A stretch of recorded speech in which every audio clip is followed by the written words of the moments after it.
Dans Le Parisien, de nombreux voisins de Pierre Palmade se sont exprimés sur la présence de l'humoriste dans leur quartier à Bordeaux, lui qui a récemment décidé de demander une nouvelle hospitalisation pour soigner ses démons.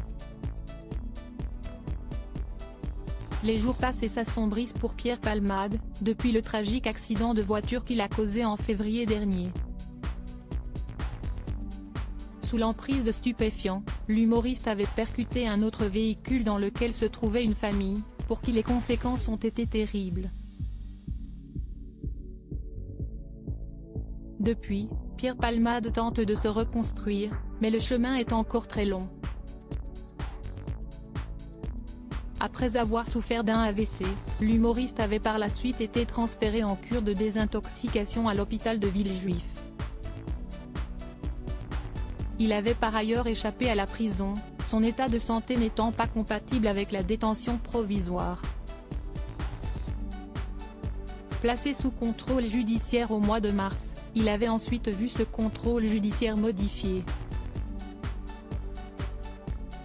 Désormais, Pierre Palmade peut vivre quasiment normalement, à quelques détails près.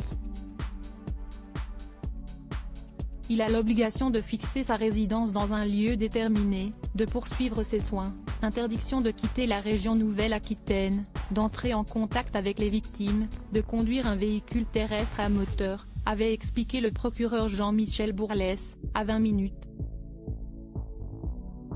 Installé à Bordeaux près de sa famille, le comédien de 55 ans a récemment créé un tollé en s'affichant en boîte de nuit. Dans la foulée, des images de lui dans un état inquiétant avaient filtré.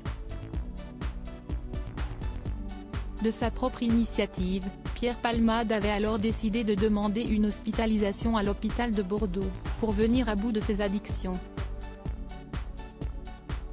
Les voisins de Pierre Palmade s'enfiltrent sur son retour à Bordeaux. Pierre Palmade, qui a vendu son domicile de Célie-en-Bière où il résidait au moment des faits, a forcément attisé les curiosités dans le quartier où il s'est installé à Bordeaux.